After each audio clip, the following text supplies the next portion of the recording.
आज के सत्र में हम भगवत गीता के एक बहुत महत्वपूर्ण श्लोक को समझने का प्रयास करेंगे शिल प्रभुपाद के अनुगत्य होकर। ये वो श्लोक है जिसको प्रभुपाद कई बार अपनी व्याख्याओं में और अपने तात्पर्य के अंदर, जब वो रूम कन्वर्सेशन कर रहे हैं तब, और जब वो लेक्चर ले रहे हैं तब, बार बार इस श्लोक को वो कोट करते हैं, बताते हैं। और ये श्लोक को विस्तृत रूप से समझना इसीलिए बहुत आवश्यक है। अगर हम इस श्लोक की, श्रील प्रभुपाद की Bhagavad Gita as it is या भगवत गीता यथारूप की व्याख्या को देखेंगे तो वो बहुत छोटी सी संक्षिप्त है, लेकिन प्रभुपाद ने इसको अपने लेक्चर्स में और बाकी स्थानों पर बहुत विस्तार से समझाया। तो आज हम हर तरह से, हर एंगल से प्रभुपाद ने इसको कैसे समझाया है, इसको समझने का प्रयास करेंगे। तो नॉर्मली हम जब किसी से बात करें जो सो कॉल्ड अपने आप को मॉडर्न व्यक्ति बोलता हो, तो उसका सबसे बड़ा एलिगेशन रहता है कि आप जब भक्ति कर रहे हो तो आप बहुत ही पिछड़ेपन की बात कर रहे हो, आप ऐसी कार्य प्रणाली को अपना रहे हो जो कि बहुत सालों पुरानी है, जिसका रेलेवेंस अब आज के ज़माने में नहीं रह गया। और वो लोग आपको इस बात को समझाने के लिए कई बार कहेंगे कि बहुत बार ऐसी चीज़ें हैं जो जीवन में हमारे बहुत बदल गई हैं मॉडर्न सोच में, लेकिन आप अपनी सोच को वहीं पे रखे हुए हो। और इसीलिए कई बार हमारे ऊपर ये आरोप भी लगता है कि हम मॉडर्न थिंकिंग को एनकरेज नहीं करना चाहते हैं और पुरानी चीज़ों को ही बात करना चाहते हैं, लेकिन ऐसा नहीं है। आज के सत्र में और आज के श्लोक से हम इसी बात को समझेंगे।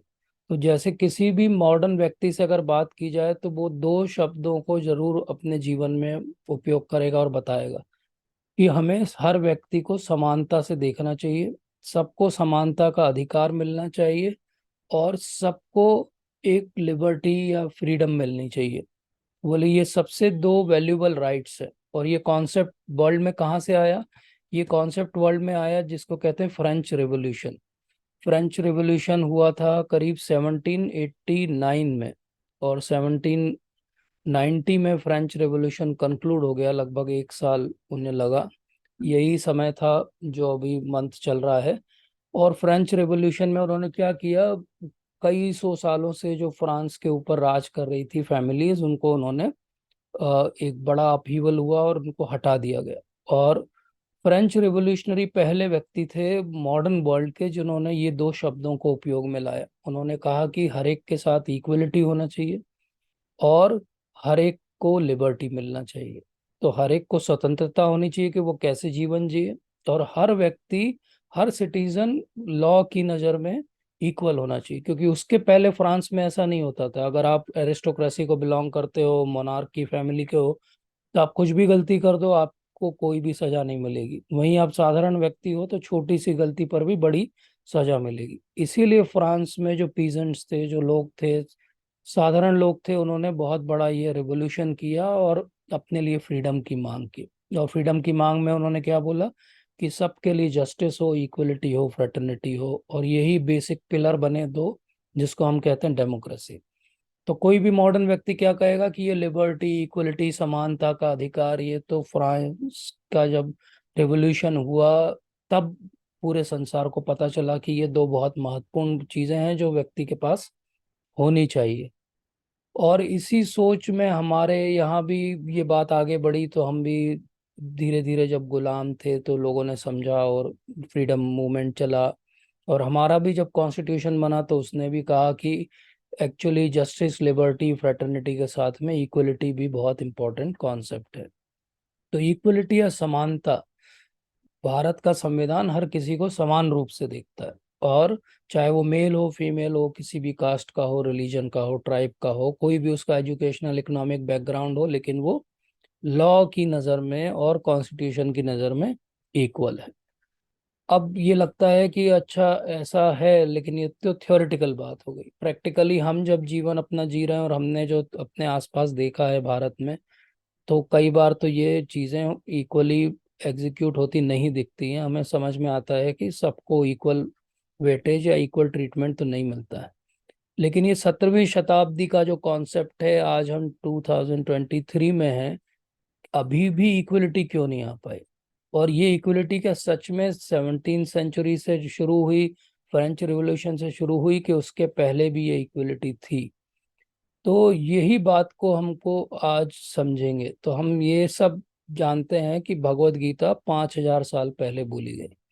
तो भगवत गीता में अगर हमें कहीं ये कॉन्सेप्ट मिले तो ये तो बहुत इजीली प्रूव हो जाएगा कि जो हर कोई कह रहा है कि समानता का अधिकार 17वीं शताब्दी के बाद में लोगों के कॉन्शियसनेस में आया। और अगर हम ये श्लोक पढ़ें जो आज हम पढ़ेंगे तो हमें पता चलेगा कि समानता का अधिकार तो हमारे यहाँ पे शास्त्रों में बहुत पहले से है। अगर आप उपनिषद भी उठा के देखेंगे तो आपको पता चलेगा। आप अगर ईशोपनिषद आपने कभी पढ़ा हो तो उसका पहला श्लोक ही पढ़ेंगे, छठवां श्लोक पढ़ेंगे तो आपको समझ में आ जाएगा कि अरे समानता का अधिकार तो उसमें भी है। कठोपनिषद पढ़ेंगे तो उसके अंदर भी समानता का अधिकार है। इसी प्रकार से हम अगर अपने आसपास देखते हैं तो किस प्रकार की हमें इनइक्वलिटीज दिखती है। तो हमें एक दिखती है कि नेचुरली लोग जो हैं वो जब पैदा होते हैं तभी इनइक्वल होते हैं। तो किसी का कलर कुछ होता है, किसी की हाइट कुछ होती है, किसी का जेंडर कुछ होता है, तो ये इक्वलिटी तो नेचुरल इनइक्वलिटीज है। और फिर इसके ऊपर आ जाती है कि मनुष्य के द्वारा बनाई गई इनइक्वलिटीज कि आप इस कास्ट के हो, आप इस रीजन के हो, आप इस रिलीजन के हो, आप इस कंट्री के हो, तो ये एक और जो है वो इनइक्वलिटी आ गई। लेकिन ऋग्वेद क्या बोलता है? ऋग्वेद कहता है कि कोई भी सुपीरियर नहीं है, कोई भी इंफीरियर नहीं है। बोले सब ब्रदर्स और सिस्टर्स हैं और सबको अपनी प्रॉस्पेरिटी के लिए एक साथ चलना चाहिए।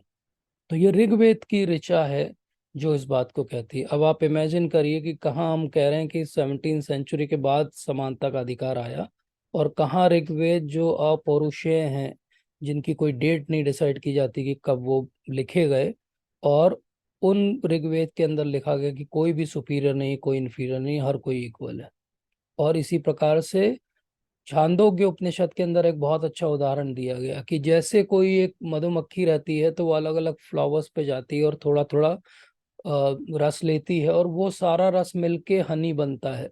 वो हनी का जो एक ड्रॉप है, अगर उस ड्रॉप में कोई छोटा सा कण उसका अलग निकाले और वो कण कहे कि मैं तो उस फ्लावर को बिलोंग करता हूँ या मैं उस फ्लावर को बिलोंग करता हूँ, तो वो हनी क्या कहेगा या वो बी क्या कहेगी कि नहीं ऐसा नहीं है, क्योंकि अब तो ये सब मिलके क्या बन गए हैं, एक बन गए। तो इसी प्रकार से छांदोग्य उपनिषद क्या कहता है कि हम सब वैसे हनी जैसे हैं। जो भी इस सोसाइटी में रह रहा है वो इक्वल है, क्योंकि वो उस दो ड्रॉप जो हनी के बन जाते हैं उनको आप डिफरेंशिएट नहीं कर सकते कि किस फ्लावर से बने। तो एक्चुअली यही प्रैक्टिकल एस्पेक्ट है जिसको हमको भगवत गीता के श्लोक के माध्यम से समझना है। और ये प्रैक्टिकल एस्पेक्ट क्या है कि हम सब एक्चुअली इक्वल हैं। हमारा नया तरीका दुनिया को देखने का हम आज भगवत गीता के माध्यम से समझेंगे। और हम ये भी कॉन्सेप्ट समझेंगे कि जो इक्वलिटी की बात आज बहुत फैशन में है और दुनिया कर रही है, वो इक्वलिटी की बात तो बहुत पहले भगवत गीता में की गई है। तो अब मैं आपको ये श्लोक आज का जो है वो दिखाऊंगा। आप में से जो भी इस श्लोक को पढ़ना चाहे, यू आर मोस्ट वेलकम। तो ये श्लोक है हमारा भगवत गीता के 5th चैप्टर का 18 श्लोक। कोई पढ़ना चाहेगा इस श्लोक को?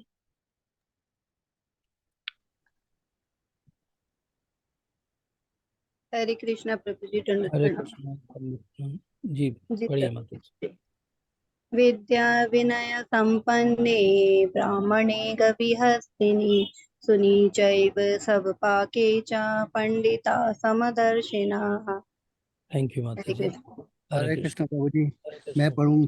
जी जी प्रभु जी पढ़िए। विद्या विनय संपन्ने ब्राह्मणे गविहस्तिनि क्षुनि चैव स्वपाके च पंडिताः समदर्शिनः। हरे कृष्ण। हरे कृष्ण प्रभु जी, थैंक यू सो मच। कोई और पढ़ना चाहेंगे? कृष्णा प्रभु जी, प्रणाम हरे प्रभु जी। कृष्ण जी, धन्यवाद। जी माता जी। विद- विद्या विनय संपन्ने ब्राह्मणे गविहस्तिने शुनि चैव स्वपाके च पंडिता समदर्शिना। कृष्ण। तो भगवान यहाँ पर क्या कह रहे हैं? विद्या विनय संपन्ने ब्राह्मणी गवि हस्तिनी सुनी चेव स्वपाके च पंडिता समदर्शिना। तो ये बहुत ही महत्वपूर्ण श्लोक है समझने के लिए। माता जी ने हाथ रेस किया। जी माता जी पढ़िए। विद्या विनय संपन्ने ब्राह्मणे कविहस्तिनि शुनि चैव स्वपाके च पंडिता समदर्शिनः। थैंक यू माता जी, thank thank you you. So much. तो यहाँ पर भगवान कह रहे हैं विद्या विनय संपन्ने ब्राह्मणी गवि हस्तिनी शुनि चेव स्वपाके च पंडिता समदर्शिन। और इसका अर्थ क्या हुआ? The humble sage by virtue of true knowledge sees with equal vision a learned and gentle brahmin, a cow, an elephant, a dog and a dog eater और ए आउटकास्ट। आप में से कोई इसका हिंदी में अनुवाद पढ़ना चाहेगा? जी प्रभु जी। जी पढ़िए। विनम्र साधु पुरुष अपने वास्तविक ज्ञान के कारण एक विद्वान तथा विनीत ब्राह्मण, गाय, हाथी, कुत्ता तथा चांडाल को समान दृष्टि अर्थात समभाव से देखते हैं। हरे कृष्ण।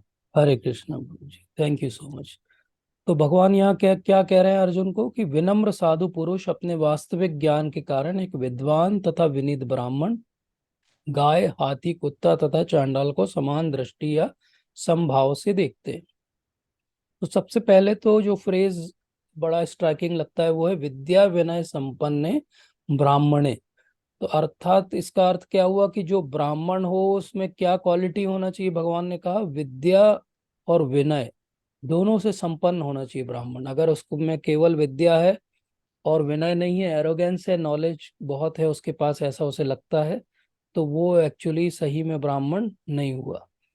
और उसके बाद जो स्ट्राइकिंग फ्रेज है वो है पंडिता समदर्शिना। तो पंडित अर्थात ज्ञानी।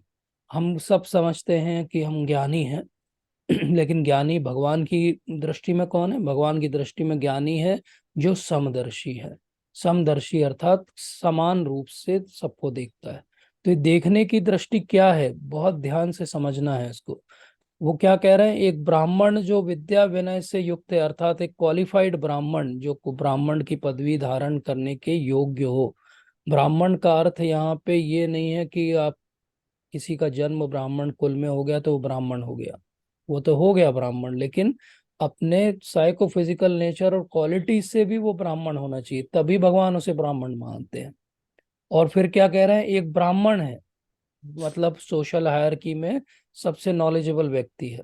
दूसरा वो एग्जाम्पल देते हैं गाय, फिर एक उदाहरण देते हैं हाथी, फिर उदाहरण देते हैं एक श्वान कुत्ता, फिर उसके बाद में एक कुत्ते को खाने वाला कुत्ता भक्षी व्यक्ति श्वपाके। इन सबको समान दृष्टि से देखना है। तो ये बड़ी स्ट्राइकिंग बात है। मैंने जो आपको इंट्रोडक्शन में बात बताई कि वर्ल्ड में आजकल समानता की बात करते हैं लोग 17वीं सेंचुरी फ्रेंच रेवोल्यूशन के बाद, तो वो जो समानता की बात करते हैं वो मनुष्यों के बीच समानता की बात करते हैं। और भगवान कितने उच्च स्तर की बात कर रहे हैं कि केवल मनुष्य नहीं, एक गाय, हाथी, कुत्ता और कुत्ते को खाने वाला अर्थात ऐसा व्यक्ति जो मनुष्य के सिविलाइज्ड होने की कैटेगरी में भी नहीं आता, उन सबको समान भाव से देखना है। तो साधु पुरुष को तो कोई समान भाव से देख सकता है ये सोच के कि अच्छा वो भी साधु है, मैं भी साधु हूँ, इसलिए हम एक से हैं। गाय को भी दो देख लेगा व्यक्ति कि ठीक है उनका हम दुग्ध हमें मिलता है उनसे, तो इसलिए वो समान है। हाथी भी समझ में आ जाएगा कि ठीक है हाथी भी जो है वो शांत है, तो वो भी हम मान लेंगे कि वो हमारे जैसा है। लेकिन कुत्ता जो हर जगह मुंह मारता रहता है, कहीं भी गंदगी में बैठता है, और फिर जो कुत्ते को खाता है वो व्यक्ति, वो कितना खराब होगा। लेकिन उसको भी हमें समान भाव से देखना है। तो भगवान ने एक पूरा स्पेक्ट्रम दिया, उन्होंने एक हायरार्की दी कि एक सबसे ऊपर हायरार्की में पंडित है जो कि ब्राह्मण है, और एक सबसे नीचे उसमें चंडाल है। तो सोशल हायरार्की का पूरा स्पेक्ट्रम, एक तरफ गाय है और एक तरफ कुत्ता है और बीच में कहीं हाथी है। अर्थात स्पीशीज के लेवल पे भी और सोशल लेवल पर भी दोनों तरफ से समानता रखने की भगवान बात कर रहे हैं। तो ये बहुत ही स्ट्राइकिंग बात है कि भगवान सिंपल बात नहीं कर रहे हैं। यहाँ पे भगवान बहुत ही स्पेसिफिक रूप से बात कर रहे हैं कि मैं केवल ये नहीं कह रहा हूँ कि मनुष्यों को समान रूप से देखो, मैं तो ये भी कह रहा हूँ कि कोई भी स्पीशी हो उसको समान रूप से देखो। तो ये प्रैक्टिकल बात है बहुत, इसको समझना। प्रभुपाद एक अपने डिस्कशन में समझाते हैं कि हम हमेशा बात करते हैं भगवत गीता के 2nd चैप्टर की, जब भी बात करते हैं या स्पिरिचुअल नॉलेज की जब भी बात करते हैं तो हम हमेशा सबको समझाते हैं कि आप ये शरीर नहीं है, आप आत्मा है। आप ये शरीर नहीं है, आप आत्मा है। You are not this body, you are spirit soul. लेकिन ये तो थ्योरेटिकल बात होगी कि आप ये शरीर नहीं है, आप आत्मा है। इसका प्रैक्टिकल एस्पेक्ट क्या है? बोले इस सेकंड चैप्टर के इस नॉलेज का प्रैक्टिकल एस्पेक्ट 5th चैप्टर का 18 श्लोक है कि आपने जब ये समझ लिया कि आप ये शरीर नहीं है, आत्मा है, अर्थात आपके सामने जो व्यक्ति है, जीव जंतु है, वो भी शरीर नहीं है, वो भी आत्मा है, तो ये आत्मा के लेवल पे सब समान है, एक से है। शरीर के लेवल पे सब भिन्न है। तो ये कब हम समझ पाएंगे, इस कॉन्सेप्ट को कब हम डेवलप कर पाएंगे? जब हम पहले अपने अंदर ये रियलाइज करें कि मैं ये शरीर नहीं हूँ, मैं आत्मा हूँ। और जब फिर हम अपने आसपास देखें कि अरे लोग शरीर के आधार पे कितना लड़ाई कर रहे हैं, शरीर के आधार पे वो किसी एक पर्टिकुलर हिस्से में पैदा हो गए हैं संसार के, तो वो वहीं के देश के वासी समझने लगते हैं अपने आप को और दूसरे देश वालों से लड़ना चाहते हैं। शरीर के कारण उनका एक स्पेसिफिक कलर है, तो अगर वो वाइट है तो ब्लैक को हेट करते हैं और उनके खिलाफ हेट क्राइम्स करते हैं। अगर वो ब्लैक है तो वाइट के खिलाफ हेट क्राइम्स करना चाहते हैं। अगर वो मेल है तो उन्हें लगता है कि फीमेल सब जो है वो इन्फीरियर है। अगर वो फीमेल है तो फेमिनिस्ट हैं, तो उन्हें लगता है कि उनसे बड़ा कोई भी नहीं है। लेकिन ये सारे जो इज्म चल रहे हैं दुनिया में, जितने रिलीजन चल रहे हैं, थिंकिंग फिलोसफी के ग्रुप्स चल रहे हैं, पॉलिटिकल पार्टीज चल रही हैं, ये लोगों को जोड़ नहीं रही हैं, ये लोगों को अलग अलग कर रही हैं, तोड़ रही हैं। इसीलिए स्पिरिचुअल विजन की आवश्यकता है कि भगवत गीता के इस श्लोक की आवश्यकता है कि हमको समझ में आए कि हम ये शरीर नहीं है, आत्मा है। केवल ये हमारे लिए नहीं है, ये हर जीव जंतु के लिए भी है। क्योंकि बहुत सारी रिलीजन में, क्योंकि उन्हें नॉन वेज खाना है, तो वो क्या कह देते हैं कि आत्मा केवल मनुष्यों में होती है, जान जीव जंतु में आत्मा ही नहीं होती, ताकि वो आराम से उनका भक्षण कर सके। लेकिन कोई भी 2 मिनट भी अगर बैठ के सोचे, तो जब वो जानवर है वो भी छोटा रहता है, धीरे धीरे बड़ा होता है, जैसे हम छोटे रहते हैं और बड़े होते हैं, उसको भी पेन होता है, उसके भी बच्चे हैं जिससे उसको लगाव होता है। तो ऐसा कैसे हो सकता है कि उसके अंदर आत्मा ना हो जानवर के अंदर, और हमारे अंदर केवल आत्मा हो? और जैसे ही हम भगवत गीता के ज्ञान से समझते हैं कि सब में आत्मा है और ये अलग अलग योनियां हैं, 84 लाख, जिसमें आत्मा अलग अलग तरह से वास करती है, और शरीर तो केवल एक व्हीकल है, तो कितना आसान है ये स्पिरिचुअल विजन डेवलप करना कि एक्चुअली क्वालिटी के लेवल पे हम सब एक ही हैं। कोई छोटे से छोटा बैक्टीरिया, उसके अंदर भी वही आत्मा है और मेरे अंदर भी वही आत्मा। तो इससे क्या होता है, ये ज्ञान जैसे ही हमको मिलता है, actually this is like power of mind. दिमाग को एक पावर मिलता है समझने का, देखने का, एक ऐसी दृष्टि मिलती है जिससे आप संसार को अब बिल्कुल अलग रूप से देखते हो। अभी तक हम संसार को किस रूप से देखते हैं? अभी तक हम संसार को इस रूप से देखते हैं कि मेरी इच्छा की पूर्ति कौन करेगा, वो मुझे अच्छा लगता है। जो मेरी इच्छा और सुख में बाधा बनेगा वो मेरा शत्रु है। लेकिन जैसे ही आप ये समझते हो कि आप ये शरीर नहीं हो, आत्मा हो, तो आपको समझ में आता है कि ये सब भी तो आत्मा है, और इन सब की आत्मा के साथ में परमात्मा का भी वास है। तो अगर आत्मा और परमात्मा साथ में है, तो मुझे ध्यान रखना पड़ेगा कि मैं इनके साथ कैसे इंटरेक्ट करूं। और जिस दिन मैं ये समझ जाऊंगा कि मैं भी आत्मा हूँ, और सामने जिससे मैं बिहेव ठीक से नहीं कर रहा हूँ वो भी आत्मा है, या सामने वो पशु जिसकी मैं बलि चढ़ा के खाने वाला हूँ वो भी एक आत्मा है, और उसके हृदय में भी वही परमात्मा है जो मेरे हृदय में है, तो क्या हमारी एक्शन सही नहीं हो जाएंगी? तो बहुत इजीली हमारी एक्शंस को हम सही कर सकते हैं अगर हम ये रियलाइज कर लें कि एक्चुअली सब कोई समान है। एक स्तर पे, स्पिरिचुअल लेवल पे सब कोई समान है। और इसीलिए ये बात को अच्छे से हमारे दिमाग में हमको बैठाना है कि आत्मा के लेवल पे सब कुछ समान है। इसी को प्रभुपाद एक तात्पर्य में समझाते हैं, इसको कहते हैं कि ये तद दृष्टि है। तद दृष्टि का अर्थ होता है कि सही रूप में वस्तुओं को देखने का हमारे अंदर एक साहस उत्पन्न होता है। अभी तक हम इस बात को देखना भी नहीं चाहते, लेकिन जब हम भगवद गीता पढ़ते हैं तो हमको समझ में आता है कि आत्मा और परमात्मा सबके अंदर है, इसलिए सबके साथ समान व्यवहार करना है। इसका अर्थ क्या हुआ? हम किसी के साथ एरोगेंट नहीं हो सकते, हम किसी के लिए बुरा भला नहीं कह सकते, हम किसी की चुगली नहीं कर सकते, हम किसी का वध नहीं कर सकते, हम किसी को हर्ट नहीं कर सकते। क्यों? क्योंकि वही आत्मा उसमें भी है और वही आत्मा मेरे अंदर भी है, वही परमात्मा उसमें भी है, वही परमात्मा मेरे अंदर भी है। जैसे अंग्रेजी में कहावतें कहा जाता है कि आप ऐसा व्यवहार करो सामने वाले के साथ जैसा आप अपने लिए चाहते हो। जब आप अपने लिए अच्छा व्यवहार चाहते हो तो आपको इक्वली सबके लिए वैसा ही व्यवहार करना पड़ेगा। और यही कॉन्सेप्ट है भगवत गीता की। इक्वलिटी केवल एक शरीर के स्तर पे आके खत्म नहीं हो जाती, या केवल एक स्पीशीज के स्तर पे आके खत्म नहीं हो जाती कि सब मनुष्य इक्वल बनाए हैं भगवान ने, ऐसा बाइबल में कहा जाता है। लेकिन भगवत गीता में भगवान क्या कह रहे हैं? सारे योनियां, सारी स्पीशीज मैंने इक्वल बनाई है।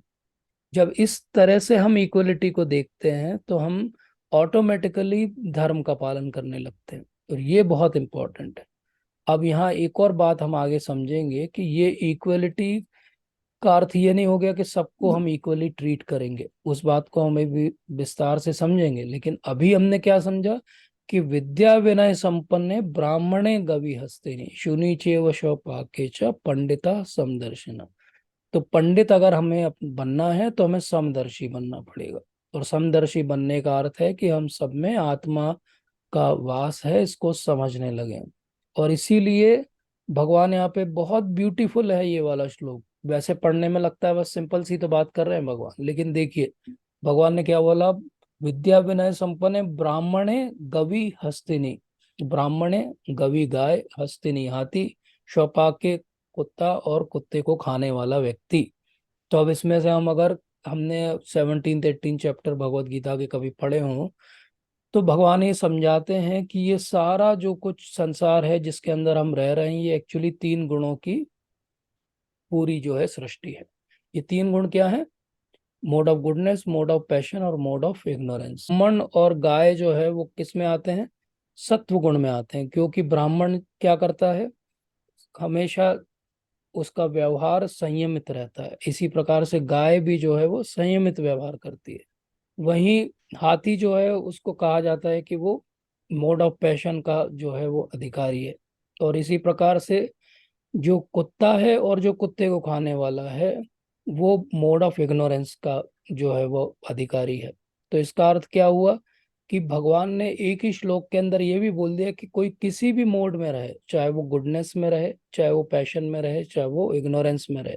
अर्थात चाहे वो ब्राह्मण जैसा व्यवहार करे, वो हाथी जैसा व्यवहार करे, चाहे वो कुत्ते या कुत्ते को खाने वाले जैसा व्यवहार करे, सबके सबको हमको समान रूप से देखना है।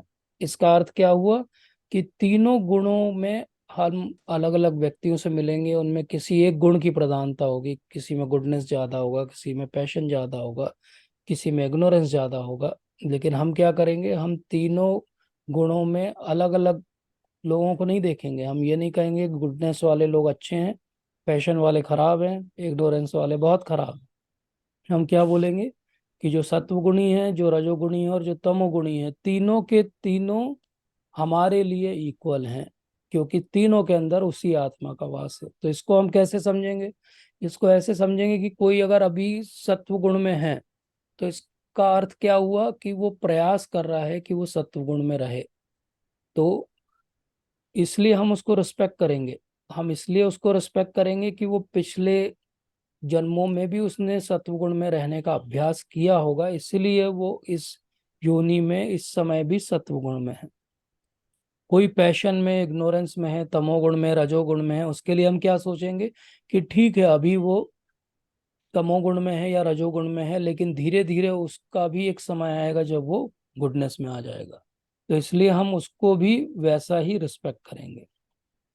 लेकिन इसका अर्थ क्या हुआ? इसका अर्थ ये नहीं हुआ कि हम अगले दिन जो है वो गली में जो कुत्ता घूम रहा है उसको हम घर में बुला लेंगे और बेडरूम में बैठाएंगे, क्योंकि बोले हमने 5.18 श्लोक में अभी अभी समझा है कि विद्या विनय संपन्न ब्राह्मणी गवि हस्तिनी शुनि चेव शपाके च पंडिता समदर्शिना। मैं बन गया हूँ समदर्शी, तो सारे गली के कुत्तों को अब मैं अपने बेडरूम में बैठाऊंगा। क्यों? और उनको सुबह सुबह नाश्ता भी कराऊंगा, क्योंकि मैं अब समदर्शी हूँ। तो एक्चुअली ऐसा नहीं है, क्योंकि इक्वल विजन की भगवान बात कर रहे हैं यहाँ पे। बहुत भगवान स्मार्ट है, वो कह रहे हैं समदर्शी बनना है।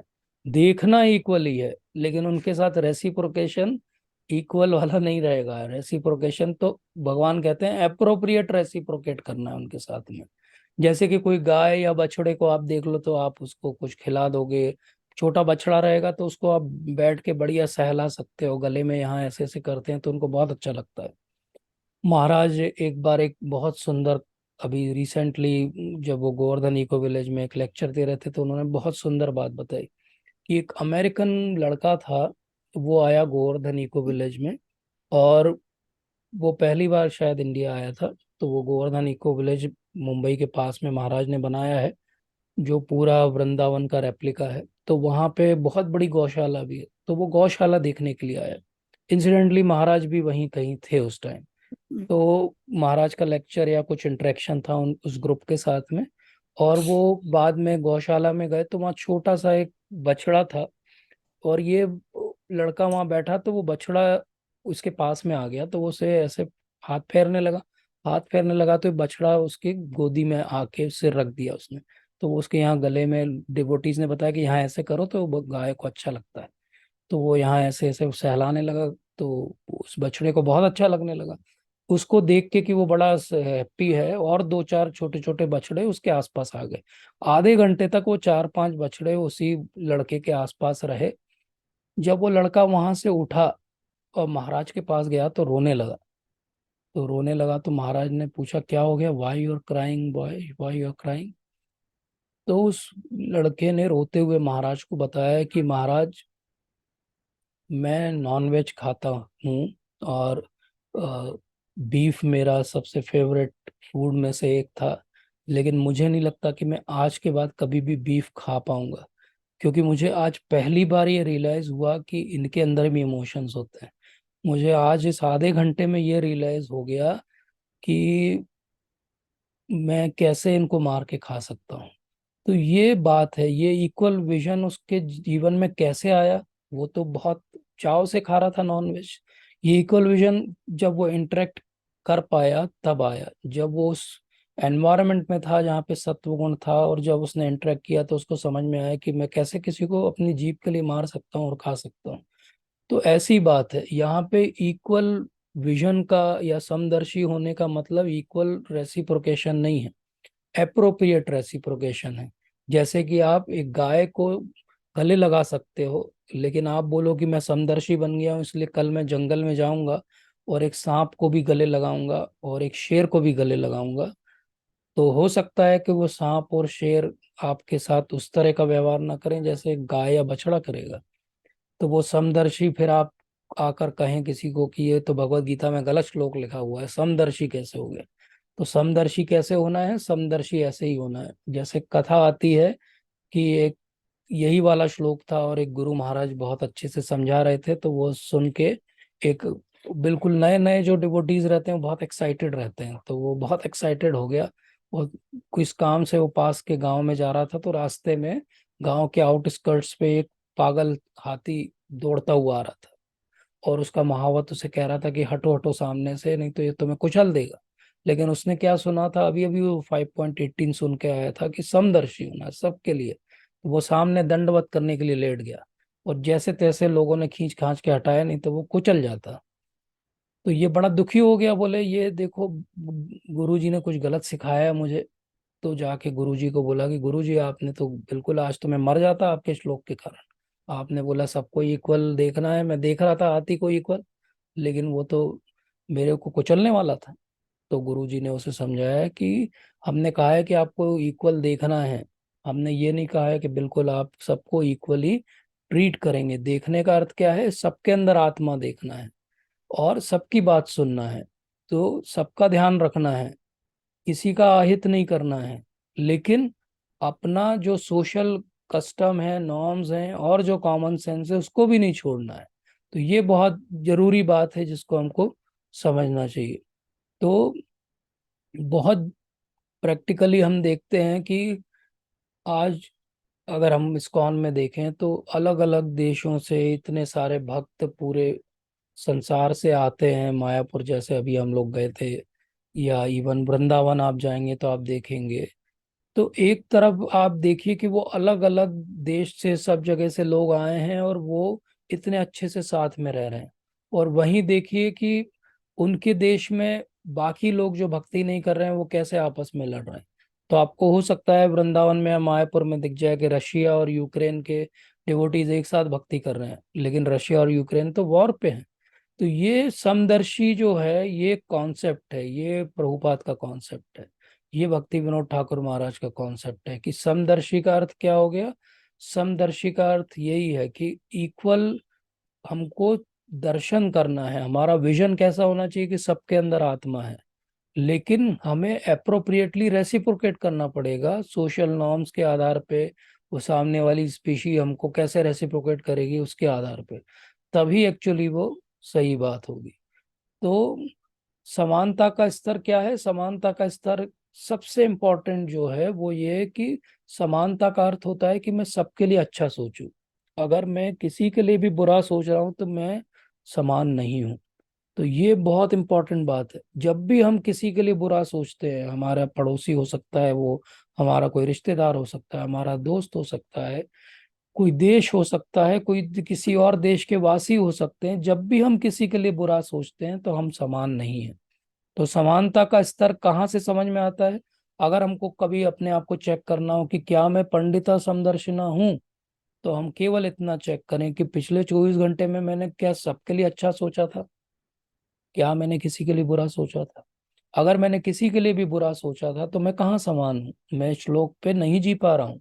मैं जब इस श्लोक पे जीने लगूंगा तो मैं किसी के लिए बुरा सोच ही नहीं सकता। और हम नॉर्मली बुरा कैसे सोचते हैं ये भी देखिए। हम बुरा किसके लिए सोचते हैं? जो हमारे लिए कुछ बुरा करता है, या हमें ऐसा परसीव होता है कि जो मेरे लिए बुरा कर सकता है या मुझे कोई हानि पहुंचा सकता है। तो वो किस चीज पे हानि पहुंचा सकता है? वो मेरे शरीर पे हानि पहुंचा सकता है, मेरी आत्मा पे तो नहीं पहुंचा सकता।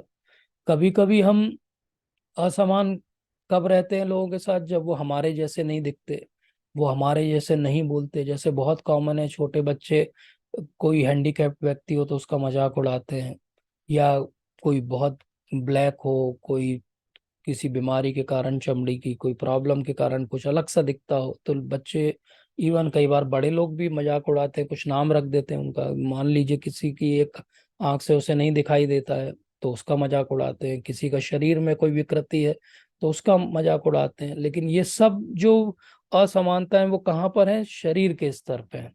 अगर हम सच में पंडित समदर्शन है तो हम क्या करेंगे कि अरे ये तो शरीर तो नश्वर है, थोड़े दिन रहने वाला है। आत्मा तो सबकी एक सी है और परमात्मा भी एक है, तो मैं कैसे किसी के साथ असमान रह सकता हूँ? तो इसका अगर प्रैक्टिकल एप्लीकेशन इस श्लोक का समझना हो तो क्या है?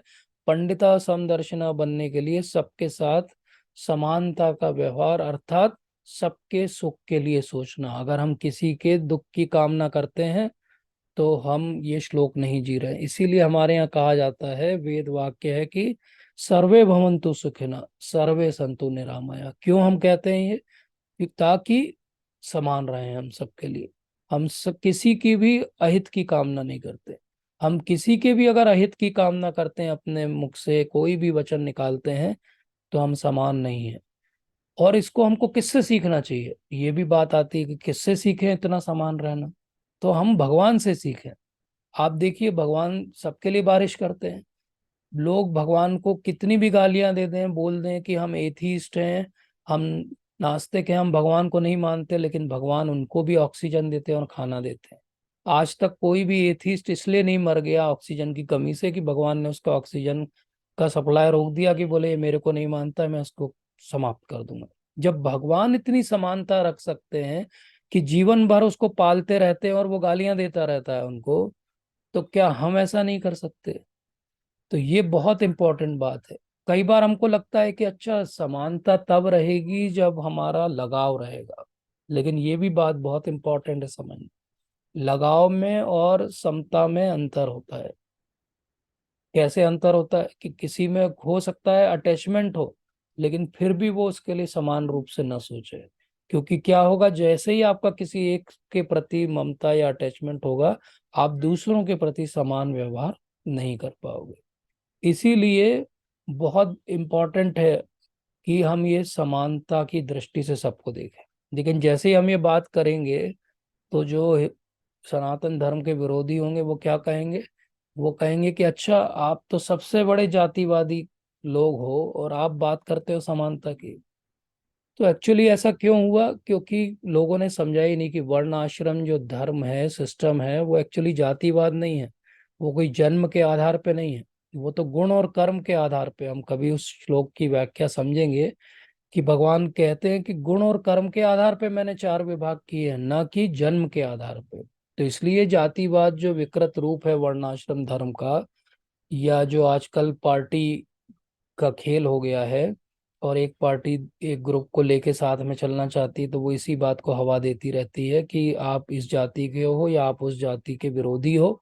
लेकिन एक्चुअली असलियत क्या है? सब समान है। भगवान तो किसी को भी कभी भी किसी भी रूप से अपेक्षित नहीं कर रहे, नहीं तो वो यहाँ पे चांडाल का उल्लेख नहीं करते। चांडाल का अर्थ ये नहीं हो गया कि वो अनटचेबल है। चांडाल को भी भगवान कह रहे हैं कि समदर्शी होके देखो, चांडाल को भी ऐसा ही देखो जैसे वो आपका हिस्सा है। जैसे हम जब मायापुर गए तो हमने कौलव्य श्रीधर के बारे में कथा सुनी कि किस प्रकार से भगवान एक केला बेचने वाले साधारण से व्यक्ति के लिए भी खड़े हुए हैं, और उनकी भी सारी इच्छा की वो पूर्ति करना चाहते हैं, जबकि वो सोशल हायरार्की में कहीं पे भी नहीं आते। तो जब भगवान इतने समान हैं सबके लिए, तो क्या हम भगवान के भक्त होने के बाद समान नहीं हो सकते? तो ये बड़ी अ, विडंबना की बात है कि हम जब भक्ति में आते हैं तो हम और ज्यादा लोगों के साथ जो है डिफरेंशिएट करने लगते हैं। हम बोलते हैं अच्छा ये हमारी ऑर्गेनाइजेशन का है, ये हमारी ऑर्गेनाइजेशन का नहीं है, ये तो पता नहीं क्या कर रहा है, ये कैसा कर रहा है, वो ऐसा कर रहा है। हम जज बन जाते हैं, आके बैठ जाते हैं कुर्सी पे जज की, और सबको जज करने लगते हैं, ये भक्त है, ये अभक्त है, ये नरक में जाएगा, ये यहाँ सड़ेगा, ये ऐसा होगा। लेकिन ये गलत है। भगवान क्या कह रहे हैं? भगवान ये कह रहे हैं कि वो जो कुत्ते को खाता है उसको भी समदर्शी रूप से देखना है। आप सोचिए, जो कुत्ते को खाता है वो कहाँ जाने वाला है, कौन से नरक में जाने वाला है। लेकिन भगवान क्या कह रहे हैं? वो जाएगा जहां जाएगा, वो उसका काम है। आप क्यों उसके कर्म में भागी बन रहे हो जज करके? आप तो उसको समदर्शी होके देखो। इसीलिए शुरुआत से भगवत गीता की टीचिंग क्या है कि आप ये शरीर नहीं हो, आप आत्मा हो। और इसी बात को और आगे बढ़ा के यहाँ पे समझाया जा रहा है कि आप ये शरीर नहीं हो, आप आत्मा हो। ऐसे ही हर कोई भी केवल आत्मा है, और सबको समान रूप से देखना चाहिए। तो पुराने समय में जो राजा हुआ करते थे वो राज ऋषि होते थे, वो इसीलिए सबको समान दृष्टि से देखते थे। राजा जो होते थे वो राजा प्रजा के बीच में भेद नहीं करते थे कि अच्छा ये मेरे जो मुख्यमंत्री हैं इनकी बच्चा है तो इसको हम कम दंड देंगे, और ये जो साधारण सिटीजन है और इसने कुछ पाप किया है तो उसको ज्यादा दंड मिलेगा। ऐसा नहीं होता था। तो इसी उसमें एक कथा आती है महाराज शिबी की। शिबी महाराज जो हैं वो इस बात के लिए बहुत प्रसिद्ध थे कि वो सबको समान रूप से देखते हैं। तो एक बार उनकी ख्याति इतनी बढ़ती गई कि स्वर्ग तक उनकी बात पहुंच गई कि शिवी महाराज जो हैं वो सबको समान रूप से देखते हैं।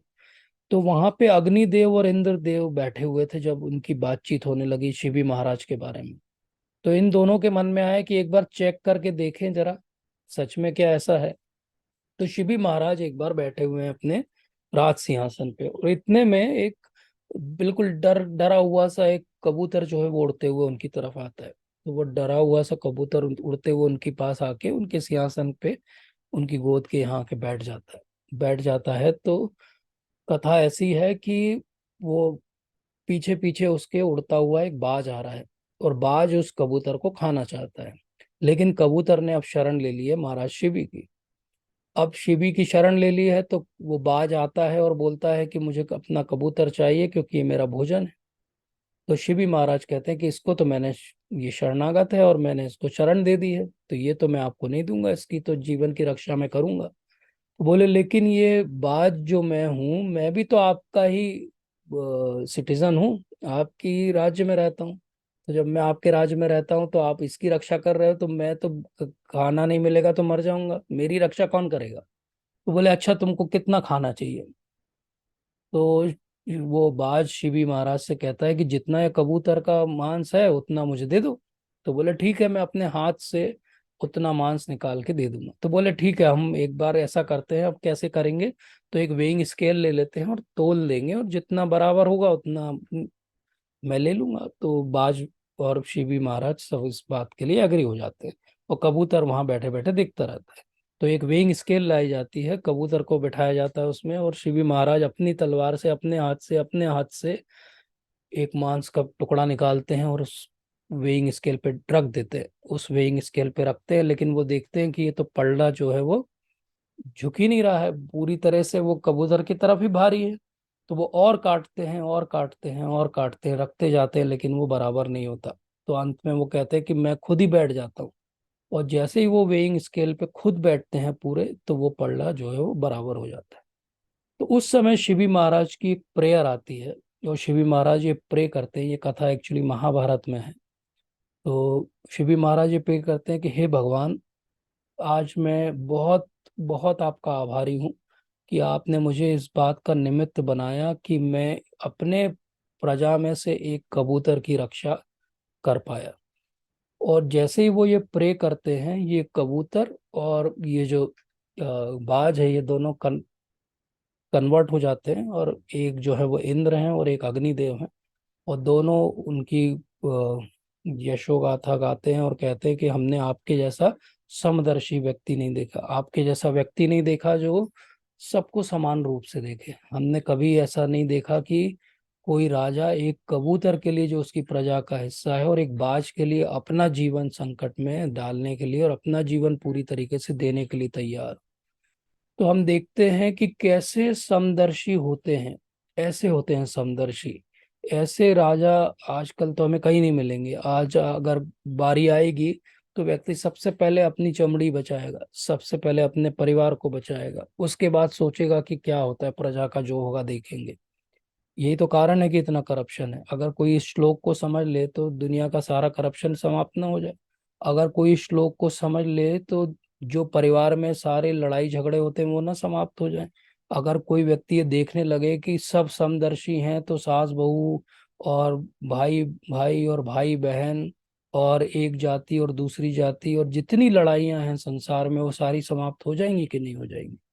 तो ऐसे ही चैतन्य महाप्रभु जब वृंदावन जा रहे हैं पुरी से, तो वो झारखंड के जंगलों से गुजरते हैं। और झारखंड के जंगलों से गुजर रहे हैं तो वो स्वयं भगवान है। और वो क्या करते हैं, वो एक उनके पीछे पीछे उनका एक सहयोगी चल रहा है, बलभद्र भट्टाचार्य, और ये आगे चल रहे हैं।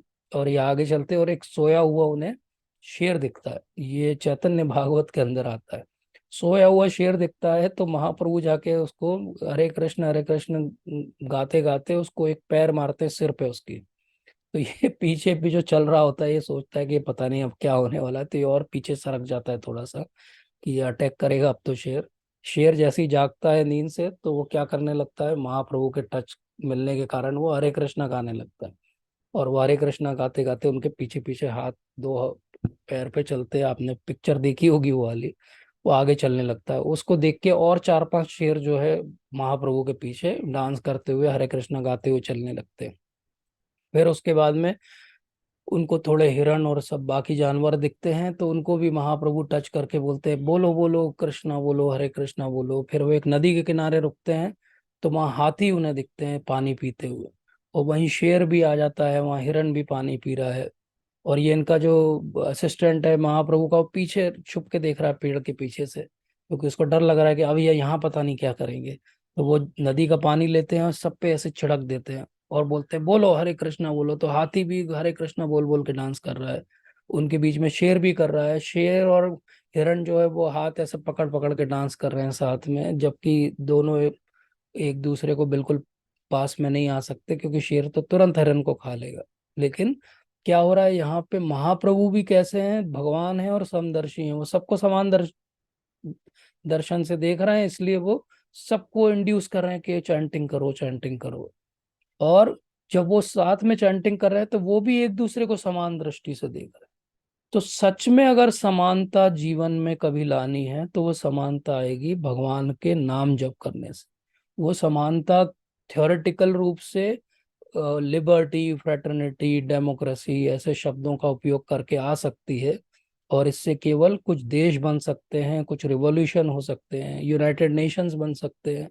लेकिन उसके बाद भी लड़ाइयाँ खत्म नहीं होंगी। असली में समानता कब आएगी, जब सब साथ में मिलके नाम जप करेंगे। और ऐसा प्रभुपाद ने करके बताया। प्रभुपाद ने ये करके बताया कि जब अमेरिकन, रशियन, जर्मन्स और इंडियंस और ऑस्ट्रेलियंस और अफ्रीकन्स जो नॉर्मली एक दूसरे को सुहाते नहीं हैं, वो साथ में जब चैंटिंग करते थे और प्रभुपाद के अनुगत्य हैं, तो देखिए कि इतना बड़ा ऑर्गेनाइजेशन बन जाता है। और प्रभुपाद कहते हैं कि I have built a home in which whole world can live. मैंने ऐसा घर बनाया जिसमें पूरा संसार रह सकता है। तो कैसे रहेगा यह संसार? आपस में लड़ते झगड़ते नहीं रहेगा जैसे लोग घरों में रहते हैं। ये ऐसा संसार बनाया है प्रभुपाद ने जहाँ कोई एक दूसरे से नहीं लड़ेगा।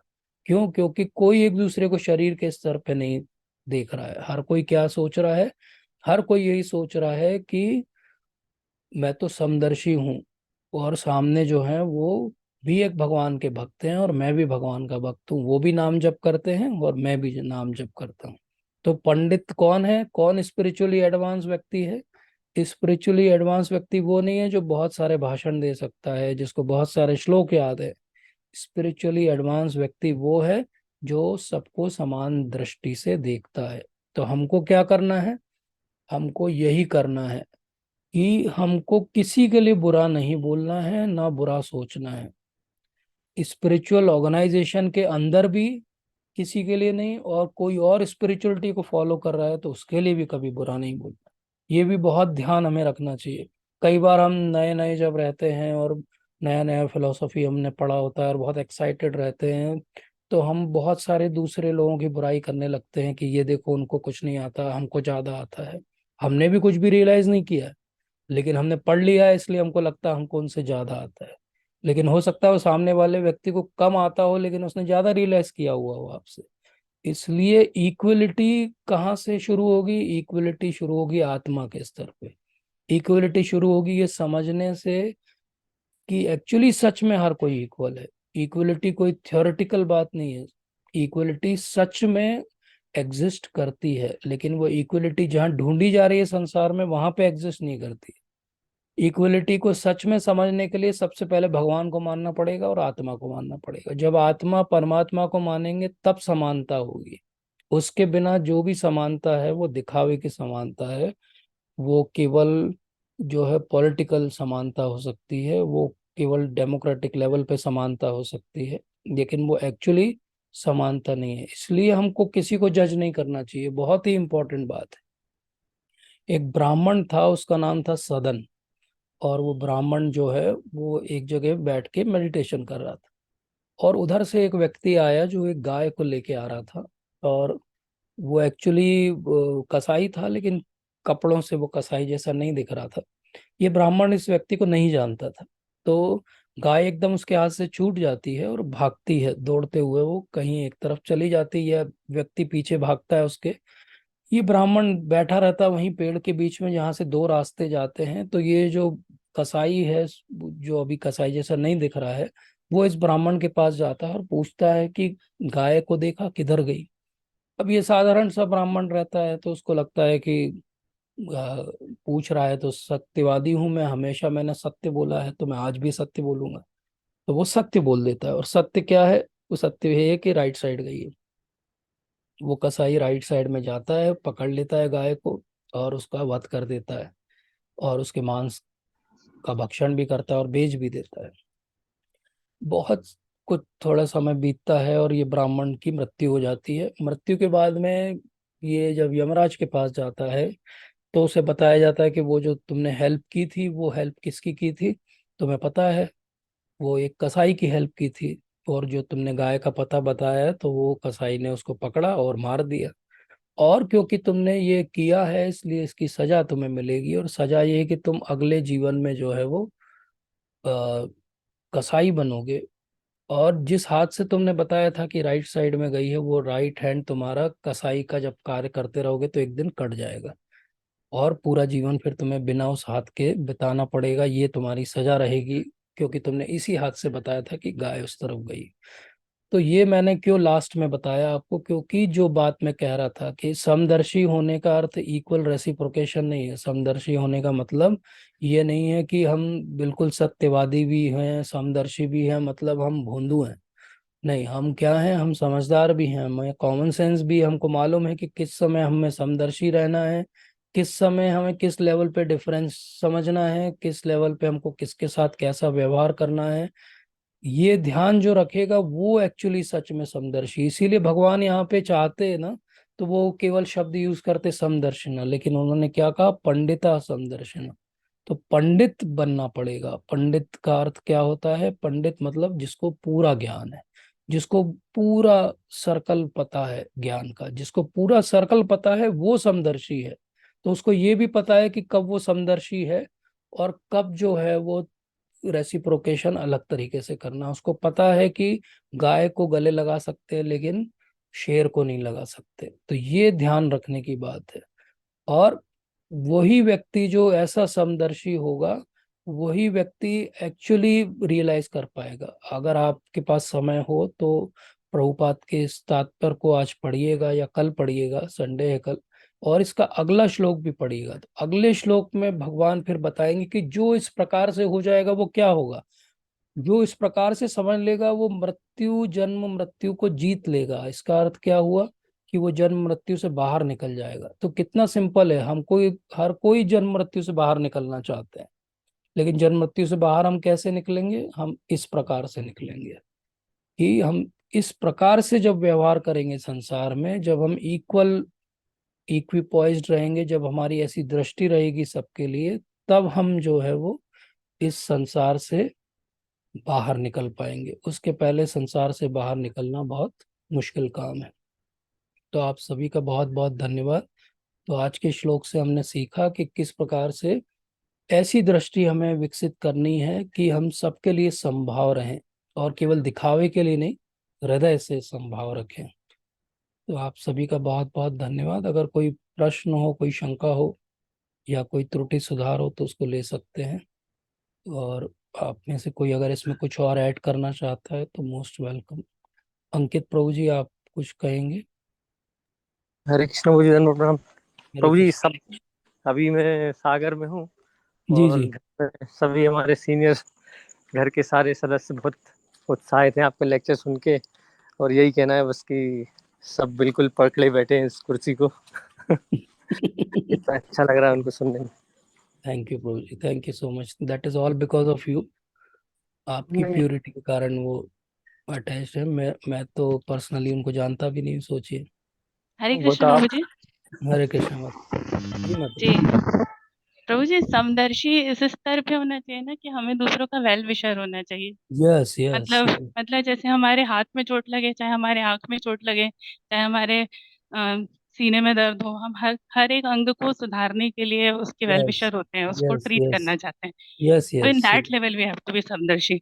लेकिन हम हाथ से हाथ का ही काम करेंगे, पैर से पैर का ही काम करेंगे, तो उस लेवल पे हमें समदर्शी नहीं वेरी गुड होना है। एग्जाम्पल। यस जी, yes, very good Hare Krishna. Example. Yes yes yes. Because जैसे अपने शरीर में कुछ अंग जो है हम उनको शुद्ध मानते हैं, कुछ अंगों को उतना शुद्ध नहीं समझते हैं।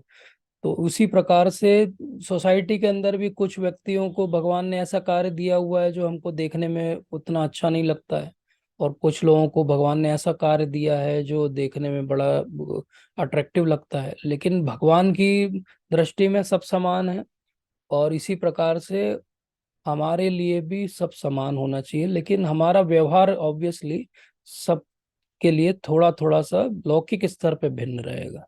तो यही बात है, लेकिन हम किसी के लिए भी बुरा नहीं सोचेंगे। ये क्रक्स है इस श्लोक का, कि अगर हम मन में भी किसी के लिए बुरा सोचते हैं कभी, तो हम समदर्शी नहीं हैं। ये बात समझना बहुत जरूरी है, चाहे उसने हमारा बुरा किया हो। क्योंकि जब भक्त के साथ कुछ बुरा होता है तो वो समझ जाता है कि ये तो मेरे पिछले प्रारब्ध हैं जिसके कारण मेरे साथ बुरा हुआ। और अगर कभी अच्छा हो जाता है तो वो क्या सोचता है? वो ये सोचता है कि सामने वाले व्यक्ति ने मेरे लिए अच्छा कर दिया, क्योंकि मेरे प्रारब्ध तो बहुत ही खराब थे। तो इस प्रकार से हमेशा क्रेडिट भगवान को देना या सामने वाले व्यक्ति को देना, यही समदर्शी होना है। तो आपने बहुत अच्छा उदाहरण दिया माता जी, thank you so much. This is what I want, interaction. This is how we will try to understand the shloka, नहीं तो वो वन वे कन्वर्सेशन हो जाता है। हाँ, हरे कृष्ण प्रभु जी। हरे कृष्णा माता जी। जी माता जी। हरे कृष्ण। जी माता जी बोलिए। जैसा आपने माता जी ने भी बताया, तो वैसे हम लोग को ये भी पता है कि ब्राह्मण जो होते हैं they are like head of the society, है ना। यस क्षत्रिय हो गए, लिंग हो गए, यस शूद्रस जो हो गए वो जो लोअर पार्ट है बॉडी का, तो हम्म। ये भी एक सिमिली है एक तरीके से। यस यस, अब और इसमें भी जितने बहुत भी हम लोग के इम्पोर्टेंट बात है प्रीचर्स हैं, ये। जो महाराज लेवल के जो हैं, गुरु महाराज है, जितने भी प्रीचर्स हैं, उन लोग सभी इक्विपोइज्ड ही रहते हैं। नहीं तो फिर हम लोग भी कैसे आते इस लाइफ में, भक्ति जीवन यस में। यस, श्योरली श्योरली, इसीलिए क्योंकि वो सब उत्तम अधिकारी हैं, उत्तम अधिकारी के प्लेटफॉर्म पर हैं, तो वो तो सबको समान रूप से ही देखते हैं। तो ये भी बहुत इम्पोर्टेंट बात है। अब जैसे माता जी ने उदाहरण दिया कि हेड ब्राह्मण है और लिम्स जो हैं वो क्षत्रिय है, और चेस्ट एब्डोमेन जो है वो वैश्य है, और लोटस फीट जो है भगवान के वो शूद्र हैं। अब इसमें ये बात समझना है कि तुरंत नरेटिव क्या बना दिया जाएगा, अरे पैर सबसे खराब चीज है और उससे जो है शूद्र को बताया जा रहा है, मतलब शूद्रों का अपमान हो रहा है। बल्कि ये समझना चाहिए कि भगवान के चरण कमल हैं, जिनकी सब पूजा कर रहे हैं, उनकी चरण की धूल बनना चाहते हैं महाप्रभु, उन चरणों से जो है वो शूद्रों का आविर्भाव हो रहा है। तो वो कितने महान है शूद्र, भगवान के चरणों में, भगवान के हस्त में, भगवान के मुख में किसी में कोई अंतर थोड़ी है। जब हम पढ़ते हैं ब्रह्मा जी प्रे कर रहे हैं ब्रह्म संहिता में, तो वो क्या कह रहे हैं कि उन भगवान का कोई भी अंग किसी भी अंग का कार्य कर सकता है। तो इस कॉन्सेप्ट से हम देखें तो ये जो नरेटिव बना दिया गया आजकल की, पैरों से भगवान के आए हैं शूद्र, मतलब शूद्र तुच्छ है, नीच है, या शूद्रों को इक्वल ट्रीटमेंट नहीं दिया गया, इसीलिए शूद्रों का उठने का समय आ गया है, जागो, ये गलत है। कभी भी ऐसा नहीं हुआ। हमेशा वर्णाश्रम सिस्टम क्या है, वर्णाश्रम सिस्टम एक कोऑपरेटिव सोसाइटी जैसा सिस्टम है। प्रभुपाद ने जब वर्णाश्रम सिस्टम की अवधारणा यूएस में दी, तो लोगों ने शुरुआत में उसको इक्वलिटी का भूत चढ़ा हुआ था सब, उनको लगा कि ये क्या है, चार चार डिवीजन कर रहे हैं। तो प्रभुपाद ने इतनी सी बात बोली, अच्छा ये बताइए क्या आपके यहाँ साइंटिस्ट हैं? तो बोले हाँ हैं। बोले आपके यहाँ पे पुलिस ऑफिसर्स और एडमिनिस्ट्रेटिव ऑफिसर्स हैं? बोले हाँ हैं। बोले आपके यहाँ पे बिजनेसमैन हैं? बोले हाँ हैं। आपके यहाँ सर्विस क्लास है? बोले है। तो बोले यही तो चार क्लास की मैं बात कर रहा हूँ। वही जिसको आप एडमिनिस्ट्रेटर बोलते हो वही क्षत्रिय है, वही जिसको आप इंटेलेक्चुअल या साइंटिस्ट बोलते हो वही ब्राह्मण है, वही व्यक्ति जिसको आप बिजनेसमैन बोलते हो वैश्य है, और जो सर्विस क्लास है वो शूद्र है। बोले हम कोई नई क्लास थोड़ी आपको दे रहे हैं, हम वही बता रहे हैं। आर्टिफिशियली क्लासलेस सोसाइटी बनाना जो कम्युनिस्ट लोगों ने बहुत ट्राई किया और सब जगह फेल हो गए। क्यों फेल हो गए? क्योंकि आर्टिफिशियली आप कुछ नहीं कर सकते। प्रभुपाद हमेशा बोलते हैं क्लासलेस सोसाइटी का मतलब क्या है, कि चार क्लासेस ऑफ सोसाइटी है जो आपस में कॉपरेट करके अपने साइको फिजिकल नेचर के हिसाब से रहे, न कि जन्म के आधार पे। तो ये बात बहुत महत्वपूर्ण है समझना। कभी हम जब समझेंगे श्लोक को जिसकी मैं आज बात कर रहा था, तो हम और विस्तार से इस बात को समझेंगे कि कैसे भगवान कहते हैं कि गुण कर्म के आधार पे विभाग बनाए, न कि जन्म के आधार पे। माता जी का हैंड रेज है, माता जी कुछ कहना चाहती हैं? अमल द्रौपदी देवी दासी माता जी। हरे कृष्णा प्रभु जी, दंडवत प्रणाम। धन्यवाद प्रणाम। Thank you for such a detail explanation. तो मुझे मेरा प्रश्न ये है कि जैसे आपने बोला कि हमारा रेसिप्रोकेशन वैसे होना चाहिए, अलग होना चाहिए, जी समदर्शी भले हम देखें। तो जी। प्रभु जी, जैसे कि एक एग्जाम्पल मैंने सुना था कि जो भक्ति सिद्धांत सरस्वती ठाकुर महाराज थे, तो एक बार एक सांप निकला, तो सब लोग डिसाइड नहीं कर पाए कि अभी क्या करना है, तो उन्होंने उसको तुरंत मार देने का आदेश दिया। तो इसके कंटेक्स्ट में एक श्लोक ऐसे था कि मतलब सांप और बिच्छू जैसे मरते हैं जीवों तो को मार साधु के। जन भी खुश होते हैं। यस जी, यस प्रभु जी। सेवंथ कैंटो का श्लोक है, जब प्रहलाद महाराज के कॉन्टेक्स्ट में बोला गया। जी माता जी। तो प्रभु जी, जैसे हम ऐसे भी एक्सप्लेन करते हैं कि जो कर्मेंद्रिय है वो लोअर लेवल पे है और मन जो है वो हायर लेवल पे है। तो पहले यस। कर्मेंद्रियों से जो करते हैं, तो फिर मन जो है वो बाद में वो चीज लर्न करता है। तो इस केस में ये थोड़ा सा ऑपोजिट देखने में लग रहा है, तो इसको हम कैसे समझ सकते हैं कि हमने जो रेसिप्रोकेशन किया है वो ऑपोजिट है, और हमें मतलब उसको हम देखना है कि समदर्शी करके देखना यस है। Yes yes yes. यस माता जी, आई गॉट द पॉइंट। मतलब एक डाइकोटॉमी आपको दिख रही है कि एक तरफ हमको कहा जा रहा है कि समदर्शी बनो और दूसरी तरफ अप्रोप्रिएट रेसिप्रोकेट करो। तो ये कैसे होगा? तो इसको हम थोड़ा सा एक, अभी आपने सांप का ही जिक्र किया तो सांप से ही समझते हैं हम। एक कथा आती है बहुत बढ़िया कि एक नारद मुनि सब जगह प्रीचिंग करते हैं, तो वो प्रीच करते करते एक उनको सांप मिल जाता है, तो सांप को भी प्रीच कर देते हो। और वो तो नारद मुनि है, वो नारद मुनि के संग में आके वो सांप भी जो है वो भक्त बन जाता है। तो सांप को बोलते हैं तुम चैंटिंग किया करो, तुम अब ये सब अपना जो सब ये है काटना जहर फैलाना ये सब काम बंद कर दो तुम। तो सांप भी बिल्कुल भक्त बन जाता है उनका शिष्य। तो बोले ठीक है। तो होता क्या है, पहले वो सांप कहीं भी दिखता था तो लोग डरते थे उससे, फिर थोड़े दिन बाद वो बाहर निकलता है तो इन लोगों को भी समझ में आ जाता कि अरे ये तो डिवोटी सांप है। अब डिवोटी सांप है तो वो बच्चे जो है वो उस पर पैर रख देते हैं, उसको लात मार देते हैं, उसको परेशान करने लगते हैं। तो कुछ दिनों के बाद नारद मुनि वहीं से गुजरते हैं तो उनको दिखता है कि ये तो बिल्कुल लुटा पिटा सा सांप लेटा हुआ है शिष्य उनका। तो बोले क्या हो गया तुमको, इतने दुखी क्यों हो बेटा। तो बोले ये जब से आपने मुझे ये सब प्रीचिंग व्रीचिंग दी है, सिखाया है, तब से लोग तो मुझे बिल्कुल सिंपल समझने लगे हैं। तो कोई भी मार के चला जाता है, कोई भी लात मार देता है, कोई भी पैर रख देता है, और मैं कुछ कर नहीं पाता हूँ क्योंकि मैं शिष्य हूँ आपका। तो नारद मुनि उसे समझाते हैं कि बेटा मैंने तुम्हें फुफकारने के लिए थोड़ी मना किया है। इसका अर्थ क्या है, इसका अर्थ ये है कि मैंने ये थोड़ी बोला कि तुम फुफकार नहीं सकते, डरा नहीं सकते। मैंने ये बोला जहर मत फैलाओ, काटो मत, किसी को हानि मत पहुंचाओ। तो इसी प्रकार से समदर्शी होना क्या है, इक्वल विजन होना। इक्वल विजन की आत्मा के स्तर पे हम सब एक हैं। इक्वल विजन की मैं किसी का कभी भी बुरा नहीं चाहूंगा। लेकिन इसी का अर्थ ये भी हो गया कि मुझे सेल्फ प्रिजर्वेशन का पूरा अधिकार है। तो कोई चीज मुझे अगर डैमेज करेगी या मेरी भक्ति को डैमेज करेगी तो मैं अपना प्रोटेक्शन करूंगा। वहां पे मैं ये क्लॉज नहीं लाऊंगा क्योंकि मैं समदर्शी हूँ इसलिए मैं ऐसा करूंगा। इसका एक और बहुत अच्छा हमको अपने जो सिंपल हमारा लॉ है इंडियन पीनल कोड उसी से समझ में आता है कि हम एक तरफ कॉन्स्टिट्यूशन में क्या अश्योर कर रहे हैं कि इक्वलिटी है, लिबर्टी है, फ्रेटर्निटी है, और दूसरी तरफ अगर कोई किसी के लिए बुरा करे तो उसके लिए मृत्युदंड का प्रावधान भी है। तो आप कह सकते हो अरे इक्वलिटी है तो मृत्युदंड कैसे है। नहीं, आपके कर्मों के आधार पे मृत्युदंड भी है। आप अगर सिटीजन की तरह रहोगे तो इक्वलिटी भी है। तो इसी प्रकार से हम समदर्शी हैं। जब तक सामने सब चीज जो है वो समदर्शी होना चाहिए ऐसी है, लेकिन कभी अगर जरूरत पड़े तो हम उसको इक्वली रेसिप्रोकेट भी करने वाले हैं। इसीलिए इसी श्लोक में इनफैक्ट प्रभुपाद ही समझाते हैं कि ये वाला श्लोक सुनने के बाद ऐसा नहीं हुआ कि अर्जुन ने लड़ाई नहीं की, ऐसा नहीं हुआ कि उसने ये डिसाइड कर लिया। गौरांग दर्शन प्रभु समझाते हैं कि ऐसा थोड़ी हुआ कि उसने ये डिसाइड कर लिया कि देखो ये युधिष्ठिर और जो दुर्योधन है वो इक्वल हो गए। क्यों, बोले समदर्शी हूं मैं, अब मैं युधिष्ठिर को भी वैसे ही देखता हूँ जैसे मैं दुर्योधन को देखता हूँ, इसलिए मैं अब किसी पे भी बाण नहीं चलाऊंगा।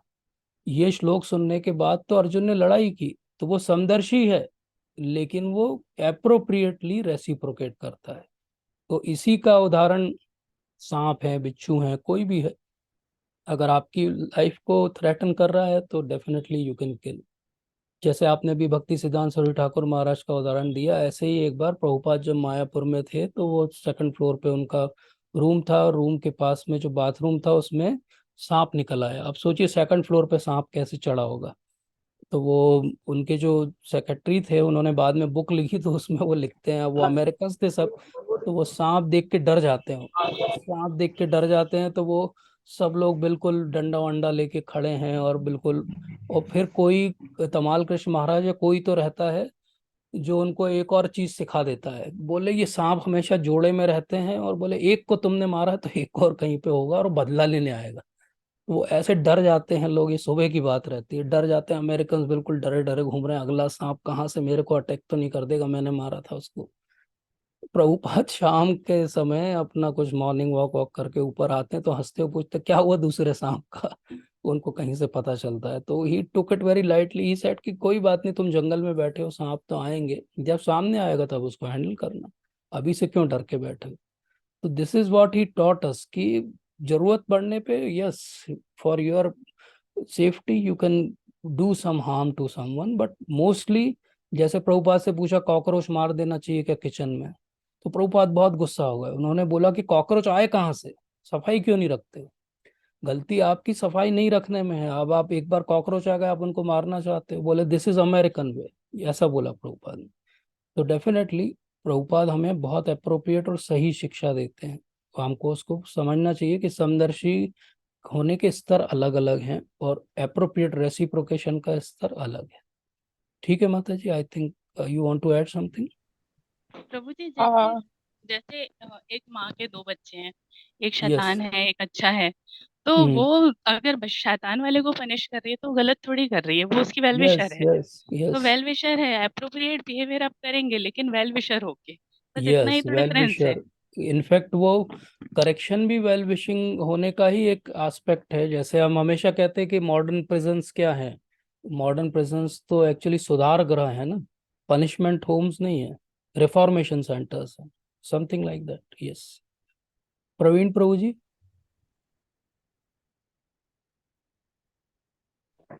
हरे कृष्ण प्रभु, दंडवत हरे प्रणाम। कृष्ण प्रभु, दंडवत प्रणाम प्रभु जी। जी प्रभु जी, we want your pearls of wisdom on this shloka. इस ये असल में भगवान ने सब जगह समता की, अगले श्लोक में है ना, हाँ, अगले समत्व और श्लोक में एकत्व है, तो समत्वम। यस। समता की, हाँ, तो समता की बात सब जगह, बहुत जगह की है, पर भगवान ने कहीं पे भी बर्ताव को समत्व में रखने की बात नहीं की है। मतलब अगर हम्म पूरी भगवत गीता में देखें तो भगवान ने कहा संबुद्धिर विशिष्यते, समदर्शना, सर्वत्र हम्म समम पश्यति, सर्वत्र हम्म। संबुद्धया।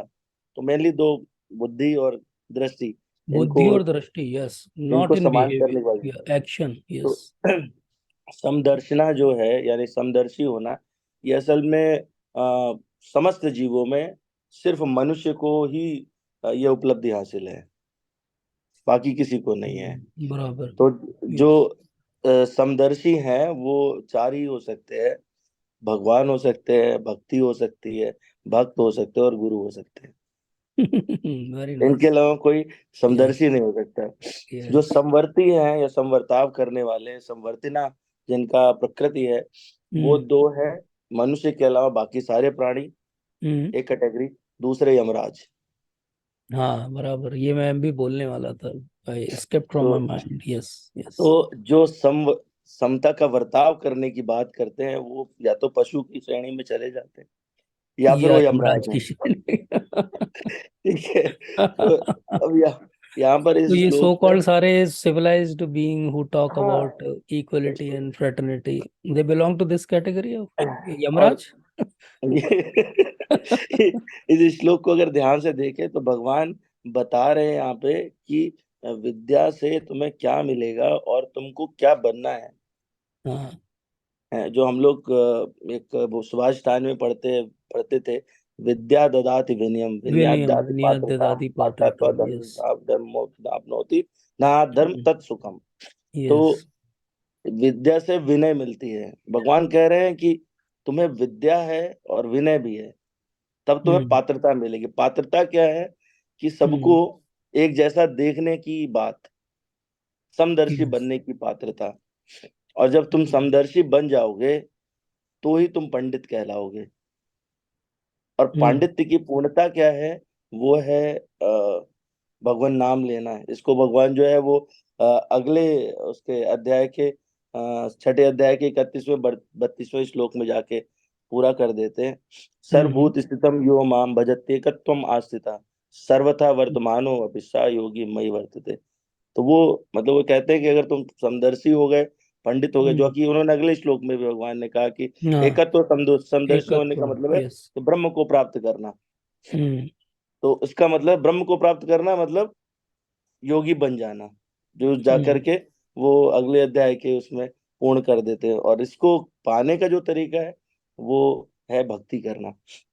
भक्ति करने से ही समदर्शी बन सकते हैं, भक्ति करने से ही पंडित बन सकते हैं। तो ये मतलब जो मेरा बराबर। टेक है जैसे इसमें। वो प्रभुपाद का ही एग्जाम्पल है कि अमेरिकन, रशियन, जर्मन सब भक्ति करके एक दूसरे को इक्वली ट्रीट कर रहे हैं, बिल्कुल जबकि उनकी सबकी बैगेज पुरानी हिस्ट्री का इतना खराब है कि एक दूसरे को देखना नहीं चाहते। वर्ल्ड वॉर वन टू, इतनी regional exact conflicts. Yes exactly yes. Exactly. वो जो है वो मतलब अगर कोई भी समवर्ती बंदा, समवर्ती ना तो वो हो सकते हैं, जैसे कुत्ता है उसको रसोई में जाना है तो भी वैसे ही चला जाएगा, एक ही बर्ताव करेगा। और अगर उसको मंदिर में जाना है तो भी वैसे ही चला जाएगा, किसी के हाँ, ड्राइंग बिना रूम में नहाए बैठेगा धोए तो सब जगह भी चला जाएगा वो। सड़क पर रहेगा यस, तो भी वैसे ही चला जाएगा। तो मतलब यस। वो तो पशुत्व की भावना, जिसके पास पशुत्व है वो वैसे बर्ताव करेगा, है ना। मतलब जो इन दो, समवर्ती है वो या तो पशु है या यमराज है। ये नाइस यमराज कॉन्सेप्ट, है यस, ना। वेरी और नाइस। इन दोनों श्लोक को गोस्वामी जी जो है दो चौपाइयों में अलग अलग बांधते हैं। पहले वाले को वो कहते हैं कि सिया राम मैं सब जग जानी, करो हाँ, ये प्रणाम तो जोर सुना जुग है। पानी। जी। फिर जब बालकांड में वंदना कर रहे हैं तो बता रहे हैं कि कौन लोग अच्छे होते हैं। वो कहते हैं सोई सर्वज्ञ तज्ञ सोई पंडित, सोई गुण गृह विज्ञान अखंडित, दक्ष सकल लक्षण जुत सोई, जाके पद सरोज रति होई। मतलब वही सर्वज्ञ है, वही तत्वज्ञ है और वही पंडित है, और उसी में सारे गुण और अखंड विज्ञान है। हम्म। वही चतुर है और सारे शुभ लक्षण भी उसी में, जिसका भगवान के चरणों में प्रेम है। ओके। ये किस कॉन्टेक्स्ट में बोला था, कुछ है क्या इसका, कोई कॉन्टेक्स्ट है इस चौपाई का कि? ये इस चौपाई का कॉन्टेक्स्ट है कि जो रामचरितमानस का बाल कांड है, वहाँ ये अच्छा, शुरुआती दौर में वो सबकी वंदना स्तुतियां कर रहे हैं वर्णन। जहाँ पे, हाँ हाँ हाँ हाँ, हाँ, ओके, तो ये वहाँ की वो चौपाई वहाँ है, पे, ओके। हाँ वहाँ हाँ पे हाँ, वो ठीक बता ठीक, रहे आई हैं कि गॉट। कौन किसके क्या लक्षण है, कौन हम्म साधु है कौन असाधु है। इस हम्म। वहां पर ये बात करें अच्छा, तो वो वही एक तो। टेम्पलेट डिफाइन कर रहे हैं। हाँ आगे जब वो कैरेक्टर्स आएंगे तो समदर्शी, प्रभु जी समदर्शी पशुवत व्यवहार करेगा वो, ये कुछ समझ नहीं समवर्ती, आ रहा है। जी समवर्ती जो नॉट समदर्शी।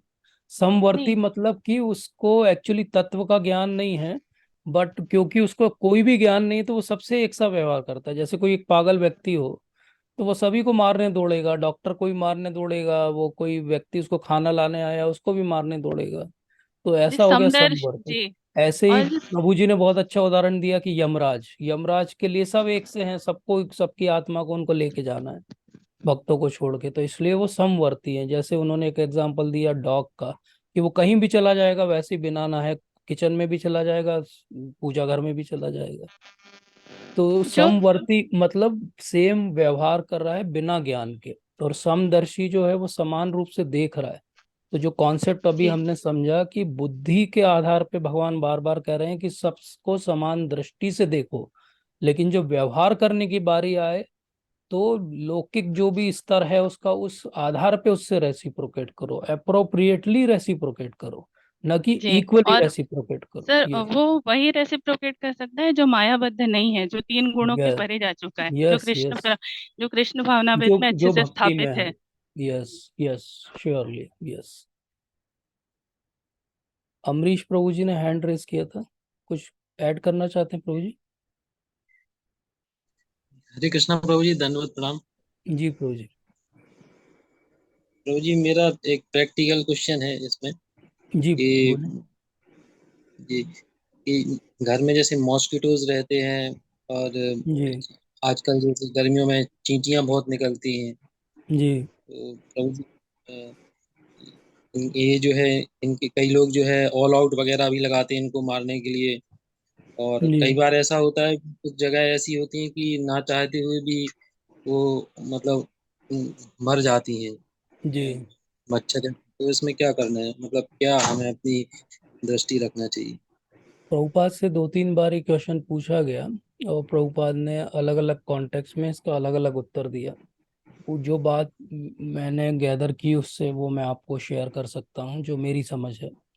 मेरी समझ ये है कि अगर कोई पॉइजनस चीज़ है जो आपको हार्म कर सकती है पोटेंशियली, या आपके घर वालों को हार्म कर सकती है, तो उसको तो आपको टैकल करना पड़ेगा।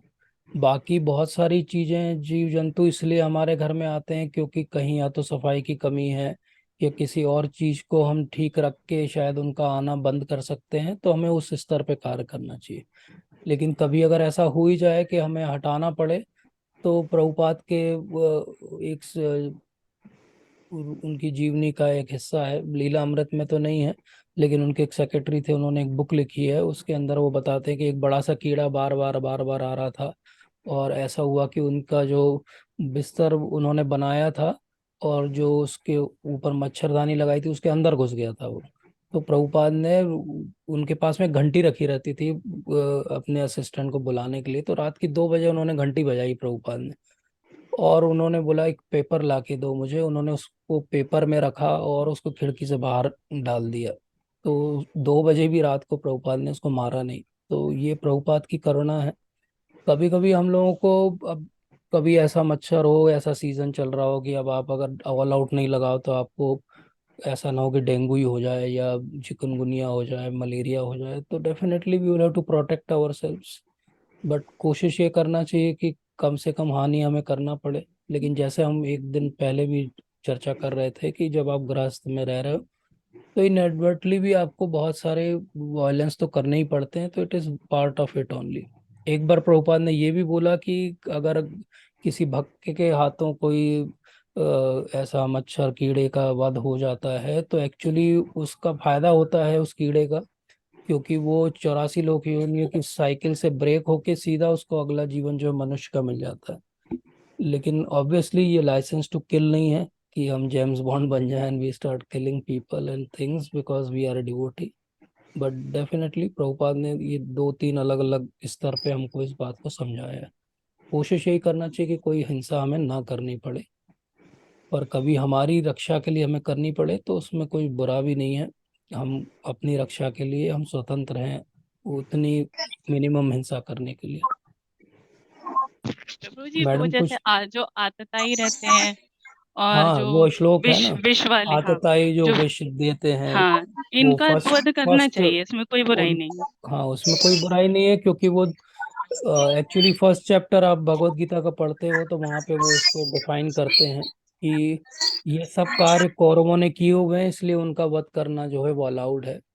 तो डेफिनेटली उस तरह से भी हम इसको समझ सकते हैं, या जैसे और सेवन पेंटो का।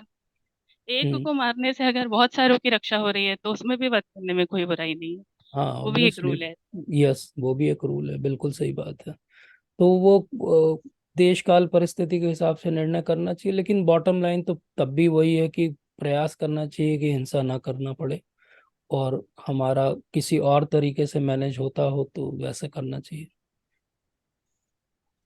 इसमें प्रभु जी मैंने ये सुना है कि जैसे आपके घर में छिपकली भी रहती है और जो भी जीव जंतु रहते हैं तो वो मतलब they are part of house, तो यस, उनको दे जो आर है पार्ट ऑफ। उनको भी मतलब आपको खाना हाँ, खाना उनकी देना चाहिए फीडिंग का उनको। भी इंतजाम आपको करना चाहिए।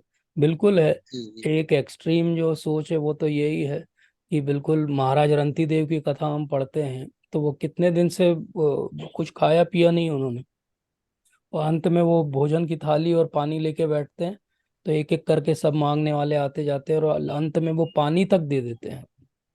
और वो फिर पता चलता है कि उनकी परीक्षा हो रही थी, और वो सब बाद में देव रूप में आ जाते हैं सामने और उनको कहते हैं। तो डेफिनेटली उस समय गृहस्थों के लिए तो ये रूल था कि वो अपनी झोपड़ी से या जहां भी रह रहे हैं वहां से बाहर आए, दोनों तरफ आवाज लगाएं कि कोई भी भूखा है कि अपना भोजन ग्रहण करने के पहले वो 3 बार आवाज लगाते थे, और कोई भी अगर आ जाएगा तो पहले आपको उसको भोजन देना पड़ेगा।